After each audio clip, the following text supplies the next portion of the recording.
কণ্ঠস্বর senior staff reporter Mohammad Selim Sajjad suspect সন্ধানে আমি চলে এলাম।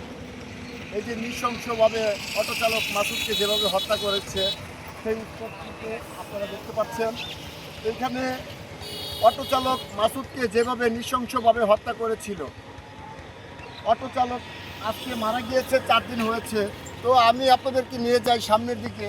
এই যে এ পর্যন্ত দেখছে অটোচালক জীবনের প্রাণে বাঁচার জন্য দৌড়ে চলে এসেছিল এই জায়গাটিতে, যেই জায়গাটি রক্তের ছাপ এখনও শুকায় নাই। আপনারা দেখতে পাচ্ছেন যে মাসুদকে যেভাবে নৃশংসভাবে হত্যা করেছে, এই অপরাধীদেরকে, জঘন্যতম অপরাধীদেরকে যদি আইনের আওতায় না আনা যায়, প্রশাসন যদি তাদেরকে সঠিক আইনের ধারায় তাদেরকে সর্বোচ্চ শাস্তি না দেওয়া হয়, তাহলে এই ধরনের ঘটনা আরও ঘটতে পারে, এমন হাজারো লক্ষ মাসুদ হত্যা হতে পারে। তাই এই ধরনের নিকৃষ্ট অপরাধীদের যেন শাস্তি হয় এবং সেটি দেখে যেন অন্য যারা অপরাধ চক্র তারাও যেন সচেতন হন।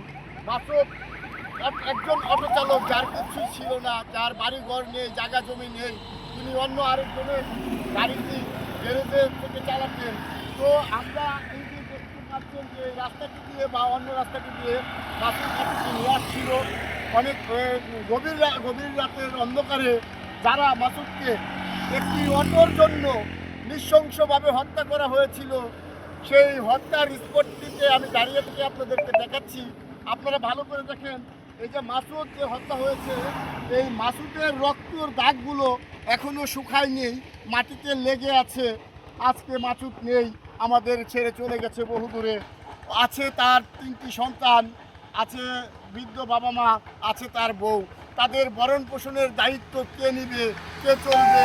তাদের সমাজে, এই সমাজে তারারও বাঁচার অধিকার আছে যদি সচেতন মহল ও প্রশাসন, দেশের উচ্চতম কর্মকর্তা তারা যদি সহযোগিতার হাত বাড়িয়ে দেয়, এই মৃত মাসুদের পরিবারটি একটু আলোর দেখা পাবে এবং বেঁচে থাকার স্বপ্ন দেখবে।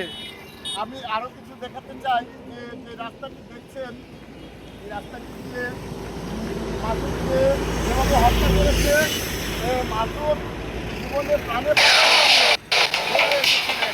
আবারও আমি বলছি, যারা এই মাসুদকে হত্যা করেছেন নৃশংসভাবে, এই মাসুদ হত্যায় যেন আর কোনো মাসুদ হত্যা না হয়। প্রশাসনের কাছে সকলেরই দাবি যেন এই নৃশংস হত্যাকারীরা কোনোভাবেই আইনের হাত থেকে রেহাই না পায় এবং তাদের সর্বোচ্চ শাস্তি যেন হয় মৃত্যুদণ্ড। তাহলে বেঁচে যাবেন প্রাণে। এখানে শেষ করছি। আরও কিছু অনুসন্ধানের জন্য আমরা চলে যাব অন্য কোনো জায়গায়।